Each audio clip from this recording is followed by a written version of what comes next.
Sana po ay hindi nila ako mapatay bago ko mailabas ang lahat. Ginawa ko lang ang utos sa akin, pero ngayon, handa na akong harapin ang lahat. Ginagamit ng administrasyon ang buong resources ng bansa para tumahimik ako. That he will shoot me if I will talk. Gagamitin ako bilang panakipbutas sa kanilang kampanya laban sa korupsyon. Hindi na ako mananahimik, ilalabas ko ang lahat ng katotohanan.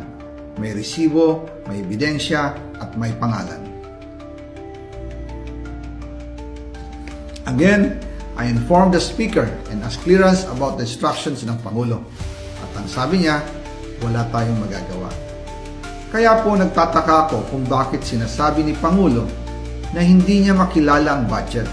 Samantalang lahat na binawas at dinagdag sa mga ahensya ng gobyerno ay humihingi ng approval sa kanya si Sec. Mina Pangandaman. Bago namin ginawa o tinapos ni Senator Chis Escudero during the BICAM. Sinabi pa ni Sec. Mina, everything is cleared with the President. Basta importante, pasok ang pondo na request ng Pangulo. The following day, sinabi ni Sec. Mina, approve na si Presidente BBM sa lahat na binawasan na ahensya. Masaya na ang Pangulo dahil naipasok ang gusto niyang 100 billion insertion. Wala pong perang napunta sa akin. Lahat po ng insertion napunta sa ating Pangulo at Speaker Martin Romualdez.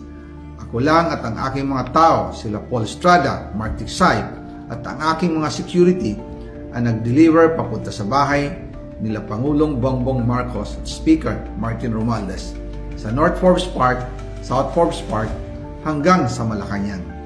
Yung mga deliveries po ay merong record ang aking mga tao.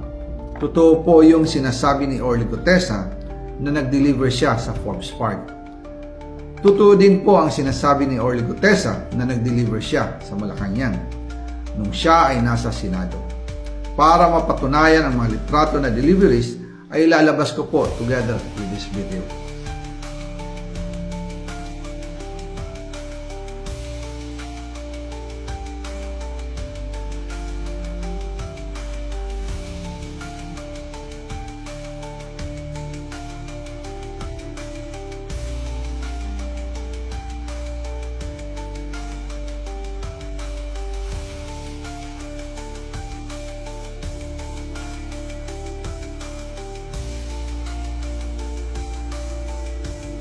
After po ng approval ng budget sa General Appropriations Act of 2025, nagtanong po ako sa DPWH kung magkano ang kailangan na ibigay sa Office of the President o ang SOP na bigayan. Ang sinagot sa akin ay 25%. Ang ibig sabihin nito, 25% ng 100 billion ang SOP na kailangan ibigay kay BBM mismo. In total, 25 billion ang napunta kay Pangulong Bongbong Marcos. Kaya ngayon ay hinahamon ko si Ombudsman Remulla kung seryoso talaga siya sa mga sinasabi niya sa kanyang press release na idadamay niya pati si Martin Romualdez kung magbibigay ako ng ebidensya. Patunayan niya ngayon ang pronouncement niya. Imbestigahan niya ang fraternity Brad at ang kanyang kaibigan na si Speaker Martin Romualdez kung talagang tutupad siya sa tungkulin niya. Imbestigahan din niya si President Bongbong Marcos.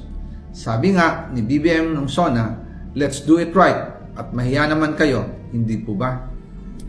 Nananawagan din po ako sa Senado na imbestigahan ang 100 billion insertion ni Presidente. Alam ko po na hindi gagawin ni Ombudsman Remulla ang hamon ko. Pero magaling ang Senado sa imbestigasyon at ako ay naniniwala na dahil sa kanila, lalabas ang katotohanan.